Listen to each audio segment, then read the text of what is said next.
Now by Representative Hakeem Jeffries, who's just coming off that stage at that event. Congressman Jeffries, thanks so much for joining us. Good afternoon. Thanks for having me. I believe it was you along the way in talking about this plan who said that Republicans talk in headlines, Democrats talk in fine print. Do you think that this is the sort of agenda that the Democrats need to reframe the discussion ahead of the 2018 midterms? Well, what's absolutely critical is that we speak directly in a clear and compelling fashion to the American people who understand fundamentally that they deserve a better deal, better jobs, better wages, and a better future. Certainly in the past, it's been the case. Republicans do speak in headlines. We tend to talk in fine print. Fine print is important for the legislative process. That's why Democrats are the party that delivered to the country Social Security, Medicare, Medicaid, the Affordable Care Act, Dodd-Frank. It takes fine print policy details in order to effectuate these important pieces of legislation. But in terms of speaking to the American people about the problems we want to confront, we have to do it in a more direct fashion. This is a substantial step in that direction. Why is the trust busting a major plank in this agenda? I mean, it seems a little odd. When I heard Senator Schumer on the weekend shows cite the example of ExxonMobil, you know, ExxonMobil is a deal that happened decades ago, and here we are today with gas prices and oil prices extremely low. At the same time, we take a look at just any sort of gauge of inflation, and it's extremely low. In fact, deflationary pressures on cell phone bills forever. It's a race to zero in terms of the promotions there. So how does that resonate with the American people if they're not feeling necessarily the pinch? The impetus for busting these trusts doesn't seem to be there.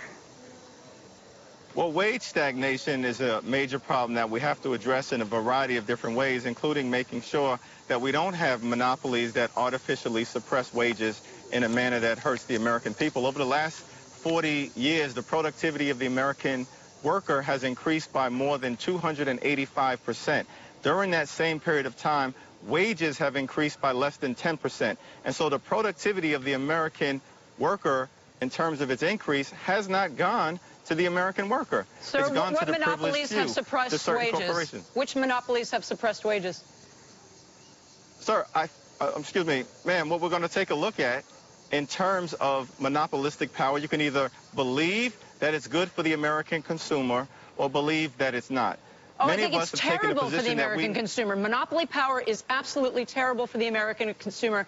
That's why trust busting exists. That's why antitrust exists. That's why the Sherman Antitrust Act. So which monopoly needs to be busted now? Well, I'm not going to look backward. I'm going to look forward. And what has been proposed is that we redefine the manner in which these mergers are allowed to proceed. These mergers should not take place solely because they are in the best interest of the shareholder class. They should take place if they would promote the best interest of the working class, middle class Americans, as well as average, everyday folks. And so what we're saying is that we need a new lens, a new approach, a new set of analysis that is put to bear as it relates to these mergers moving forward. It's a forward-looking approach. Don't the current laws or the regulations enforced by the Federal Trade Commission have that as part of their calling? And in other words, not just to look at whether it's good for the executives, but whether it creates too much market power in the hands of one company or another. Isn't that what those laws already do? Many of us is that that's what they're there for. But we always should evaluate laws on the books to make sure that they are working the way that they should and to adapt to the changes that are made in a swiftly changing economy. Many of us, you know, perhaps would take the position, as Senator Schumer did, that to allow Exxon and Mobil to merge perhaps is not in the best interest of the consumer over the long term, regardless of the changes go up, go down as it relates to gas prices. But again, this is a forward-looking approach. There are laws that need to be updated for the 21st century economy, and we're looking forward to doing that. In Senator Schumer's op-ed in the Times, it's sending costs skyrocketing for everything from cable bills and airline tickets to food and health care. I mean, the impetus behind this, according to Senator Schumer, who seems to be the spokesperson of this particular, slate of initiatives, is that costs are skyrocketing, and we're not seeing that borne out right now at all.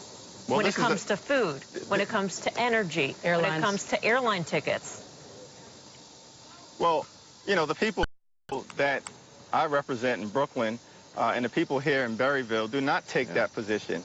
They do believe that wages have not kept up with the rising cost of living, with the rate of inflation, that wages more fundamentally have not kept up with the aspirations of the American people to provide a better life, a better future for their children and for their grandchildren. That's what we're directing our energy toward addressing. That's where the American people want us to be at.